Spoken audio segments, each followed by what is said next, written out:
जय हिंद दोस्तों, कैसे हैं आप लोग। आज की वीडियो में हमारे पास है यूपी बोर्ड क्लास 12 के बोर्ड एग्जाम 2023 के जीव विज्ञान का मॉडल पेपर। और आप लोग ये कमेंट करके जरूर बताइएगा कि जो लोग आज पेपर देकर आए हैं उनका पेपर कैसा गया, गुड गया, बेस्ट गया, बेटर गया या फिर बहुत ज़्यादा अच्छा गया। आप हमें कमेंट करके जरूर बताइएगा। फिलहाल हम इसके क्वेश्चंस के आंसर देखते हैं। पहला आपका बहुविकल्पीय क्वेश्चन मिल रहा है यहाँ पर, और पहला क्वेश्चन है बैक्टीरिया द्वारा किण्वित फूले आटे का उभरा हुआ रूप या उभरा हुआ भाग कौन सी गैस के बनने के कारण होता है। चार ऑप्शन आपको दिए गए हैं, O2, CO2, SO2 या NO2। इस क्वेश्चन का आंसर फिलहाल अभी मुझे नहीं पता है, जब फुल सॉल्यूशन की वीडियो हम देंगे तो उसमें इस सारे आंसर को हम दे देंगे। दूसरे क्वेश्चन का आंसर हम देखेंगे, किसने पुष्टि की है कि DNA एक आनुवंशिक पदार्थ है। कई सारे लोगों ने इसमें मार्शल और किक, ये यहाँ पर है, ये वाला हम बोल रहे हैं मैथ्यू मेल्सन और फ्रैंकलिन स्टाल, इस पर कई लोगों ने टिक किया हुआ है। इसका राइट आंसर है अल्फ्रेड हर्शे व मार्थ चेस ने। ठीक है, ये इसका आपका दूसरा आंसर राइट हो जाएगा। अगर हम अगला क्वेश्चन देखेंगे, तीसरा क्वेश्चन है हमारा कि घास परिवार में बीज पत्र को क्या कहते हैं। तो प्रशल्क कहते हैं बीज पत्र को। ठीक है, घास परिवार में बीज पत्र को प्रशल्क कहते हैं। अगला क्वेश्चन है गुणसूत्री, इसको हम बोलते हैं क्रोमोसोमीय या गुणसूत्री विकार का उदाहरण है। तो टर्नर सिंड्रोम आपके गुणसूत्री विकार का उदाहरण है। अगला आएंगे, यह है हमारा स्त्री केसर जायांग का नामांकित चित्र बनाइए। तो इसमें नामांकित चित्र बनाना था। स्त्री केसर क्या होता है, जो पुष्प होते हैं या उनका जो होता है मादा जनन अंग होता है। ठीक है, मादा जनन अंग को हम क्या कहते हैं, स्त्री केसर कहते हैं। इसका चित्र बनाना था। चित्र आप उल्टा सीधा कुछ भी बना देते, 1 नंबर क्वेश्चन था। अगर आपने परिभाषा पहले लिखी है उसके बाद चित्र बनाया है तो 1 नंबर आपको मिल जाएंगे। चित्र आपका गलत होगा तब भी आपको 1 नंबर मिल जाएंगे। अगला क्वेश्चन है नाइट्रोजन स्थिरीकरण करने वाले 2 सूक्ष्म जीवों के नाम लिखिए।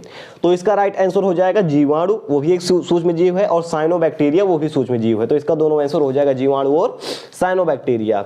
विषम युग्मता क्या है, इसका आपको आंसर देना था। जल वैद्युत कण संचलन या इलेक्ट्रोफोरेसिस क्या है, इसको आपको बताना था। फिलहाल इलेक्ट्रोफोरेसिस तो आपने 10th में ही पढ़ा होगा। उसके बाद देखेंगे एक आनुवांशिक रूपांतरित पौधे का नाम, तो इसका नाम था शायद बीटी मेरिन, ऐसे ही कुछ था।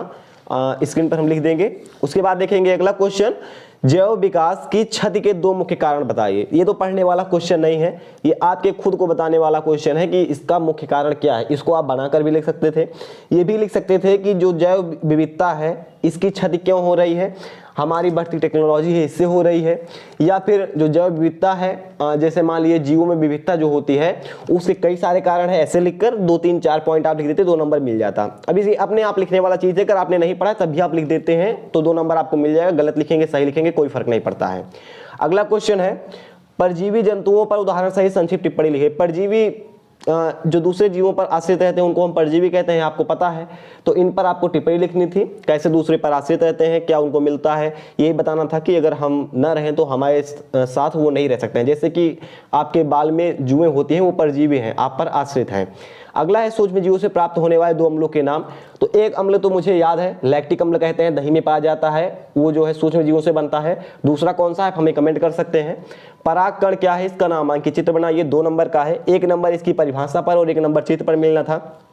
परिभाषा क्या है, ये जो है जो नर होता है, नर पुष्प होता है, पुंकेसर का एक भाग होता है, इसको हम नर युग्मक के रूप में जानते हैं। अनुलेखन इकाई के मुख्य भागों के नाम लिखिए, इसको आपको लिखना था। आगे क्वेश्चन देखेंगे, बीज क्या है, किसी एक बीज की संरचना का वर्णन कीजिए। निम्नलिखित पर संक्षिप्त टिप्पणी कीजिए। सहभोजिता, अंतरजातीय परजीविता। फिर मेंडल कौन थे, उनके वंशागत नियमों के नाम लिखिए। ठीक है, ये तो मेंडल वाला तो आपने 10th से पढ़ा हुआ है, तो 12th है तो आपको आसानी से आ जाना चाहिए। फिर सहज प्रतिरक्षा से आप क्या समझते हैं, सहज प्रतिरक्षा में कितने प्रकार के रोध होते हैं। न्यूक्लियोसोम का सचित्र चित्रण कीजिए। उसके बाद सचित्र वर्णन कीजिए। फाइलेरिसिस क्या है, इस रोग के कारण एवं लक्षण का वर्णन कीजिए। प्रतिबंध एंजाइम क्या हैं या कितने प्रकार के होते हैं, चर्चा कीजिए। बायोरिएक्टर का सचित्र वर्णन कीजिए। परागकोश के अनुप्रस्थ काट का नामांकित चित्र बनाइए। थैलेसीमिया रोग पर एक संक्षिप्त टिप्पणी लिखिए। किण्वित पेय पदार्थ क्या है, इसका उदाहरणों सहित वर्णन कीजिए। स्तन ग्रंथि के आरेखीय काट का नामांकित चित्र बनाइए। आगे हम देखेंगे कुछ क्वेश्चंस और इसमें पूछे गए थे, और ये हैं लिंग सहगन वंशागति से आप क्या समझते हैं। इसको किसी एक उदाहरण से समझाइए, या अथवा में अगर आप ये वाला ऊपर वाला क्वेश्चन नहीं कर सकते हैं तो अथवा में एक क्वेश्चन था, हर्षे एवं चेंज के प्रयोगों को चित्रों सहित समझाइए। इन्होंने अपने प्रयोग से क्या निष्कर्ष निकाला ये भी बताइए। 5 नंबर का क्वेश्चन था। सबसे पहले आपको समझाना था, 2 नंबर का था। फिर आपको क्या करना था, प्रयोगों से क्या निष्कर्ष निकाला है 2 नंबर का था, और बीच का पार्ट आपका 1 नंबर का था। यानी मेन ये दोनों क्वेश्चन 2-2 नंबर के थे। अगर आप हर्षे और चेंज के बारे में बता देते तो 1 नंबर आपको और मिल जाता। आगे है प्रतिरक्षा किसे कहते हैं, यानी इम्यूनिटी किसे कहते हैं, प्रतिरक्षा कितने प्रकार की होती है विस्तार समझाइए। या फिर मानव कल्याण में सूक्ष्म जीवों की भूमिका पर निबंध लिखिए। ये ऐसा क्वेश्चन था।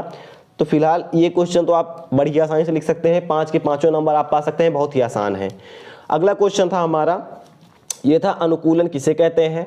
पौधों एवं जंतुओं में पाए जाने वाले विभिन्न प्रकार के अनुकूलन पर चर्चा कीजिए। या फिर जैव विविधता से आपका क्या तात्पर्य है। स्वास्थाने एवं बाह्य स्थाने संरक्षण की व्याख्या कीजिए। ये भी 5 नंबर का क्वेश्चन था। टोटल आपका जो पेपर था 70 नंबर का था। 30 नंबर आपको प्रैक्टिकल में मिलते, तो 100 में से आपको जितने नंबर मिलेंगे वो तो बोर्ड में मिलेंगे। 30 नंबर आपके प्रैक्टिकल में हो गए, 70 में आप जितने नंबर पाएंगे प्लस 30 करके आपको उतने बोर्ड में मिल जाएंगे। 70 में से मेरे हिसाब से आप 60 के आसपास रहेंगे तो बोर्ड में आपके 90 नंबर आसानी से 90% स्कोर हो जाएगा। यही क्वेश्चन सेम आपको इंग्लिश में दिए गए थे। जैसे कि आप देखेंगे, production of which gas is responsible for rest appearance of dough fermented by bacteria. ये था आपका क्वेश्चन पहला वाला। दूसरा था who confirm that DNA is generic material, ऐसा कुछ था। तीसरा था what is cotyledon called in grass family. फिर था the examples of chromosomal disorder is, क्या था ये आपको बताना था। तो ऐसा आपका पेपर आया था। आई थिंक आप लोगों ने अच्छा नंबर स्कोर किया होगा, क्योंकि यहाँ पर हमने आपको अभी आज सुबह ही वीडियो डाली थी कि बायोलॉजी में पास होने का तरीका, अगर कोई नहीं पढ़ा है तब भी आप वो पास हो जाएगा। अगर आपने उस वीडियो को देखा होगा तो आप 99% श्योर है कि इसमें कम से कम 30 नंबर से ज़्यादा करके आए होंगे जो कुछ नहीं पढ़े थे, और जो पढ़ कर गए थे वो तो 80-90 नंबर लेकर ही आएंगे, उन पर पूरा विश्वास है। फिलहाल आपका पेपर कैसा गया आप ये जरूर बताइएगा कि गुड गया, बेटर गया, बेस्ट गया, या फिर बहुत अच्छा गया। खराब नहीं जा सकता है, क्योंकि अगर आपने उस वीडियो को देखा होगा तो खराब जाने का कोई चांस ही नहीं बनता है। तो इसका हम सॉल्यूशन लाएंगे 10 से 15 दिन बाद। फुल सॉल्यूशन आपको चैनल पर मिल जाएगा, या डिस्क्रिप्शन बॉक्स में लिंक मिल जाएगी, वहां से आप फुल सॉल्यूशन देख सकते हैं। फिलहाल इस वीडियो में इतना ही था। कैसे लगी आपको वीडियो आप हमें कमेंट करके जरूर बताइएगा। हम मिलते हैं किसी नेक्स्ट वीडियो में। जय हिंद।